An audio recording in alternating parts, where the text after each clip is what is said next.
তুমি তো বড় অকৃতজ্ঞ। সেদিন তোমার এত বড় উপকার করলাম, আর আজ তুমি একবার আমার সঙ্গে কথাও বললে না, না তাকেই চলে যাচ্ছ। যে চোখের ঘুম কেড়ে নেয় তার দিকে কি চোখ তুলে তাকানো যায়? আর যে চোখে জ্যোৎস্না আলো পড়ে সে চোখে কি জ্যোৎস্না ছাড়া আর কিছু দেখা যায়? হ্যাঁ জ্যোৎস্না, তুমি আমার মন কেড়ে নিয়েছো। আমি তোমাকে ভালোবাসি। ঠিক আছে, আমিও তাহলে চলে যাচ্ছি। জ্যোৎস্না, আবার কবে দেখা হবে? তোমার মন যখন চাইবে তখন তুমি বাঁশি বাজালে আমি চলে আসব। এখন আমি যাই, দিদা আমাকে খুঁজবে।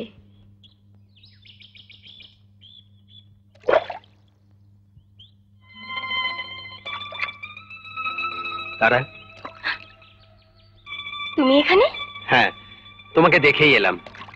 আজ তোমাকে খুব সুন্দর লাগছে, মনে হচ্ছে একেবারে আকাশে তারা মাটিতে নেমে এসেছে। কি বলতে চাও তুমি? রাগ করো না তারা, আসলে না, তোমার সঙ্গে দুদণ্ড কথা বলার জন্য আমি অনেক সুযোগ খুঁজেছি কিন্তু পাইনি। আজ তোমাকে একা পেয়ে একটা কথা বলবো। বলো। তারা, আমি তোমায় ভালোবাসি। আচ্ছা। হ্যাঁ তারা,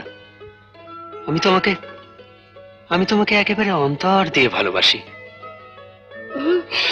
আমিও তোমাকে ভালোবাসি, শুধু অন্তর দিয়ে নয়, আমার এই কোমল হাতের পরশ দিয়ে।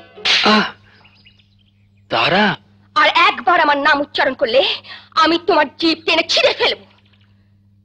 সামান্য একটা সেনাপতির ছেলে হয়ে কোন সাহসে তুমি মন্ত্রীর মেয়ের সঙ্গে প্রেম করতে আসো? তুমি আমার চাকরের যোগ্য নাও।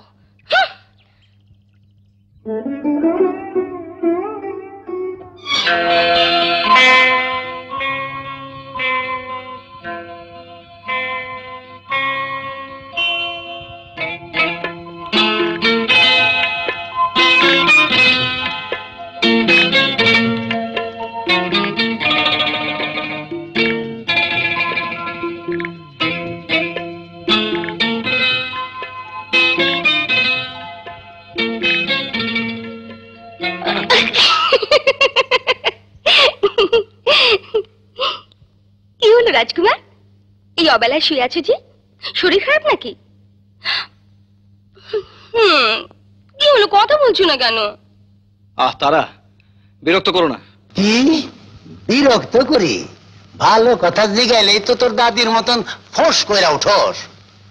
সারাটা দিন খাওয়া নাই, দাওয়া নাই, বিছানায় পইরা আসস। রোগ শোক হয়েছে কিনা কইবি তো? আমার রোগ হয়েছে, সুখ হয়েছে। তুমি যাও তো।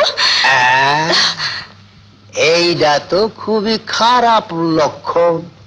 বেদের মেয়ে জ্যোৎস্নায় আমায় কথা দিয়েছে, হাসি হাসি বলে জ্যোৎস্না ফাঁকি দিয়েছে।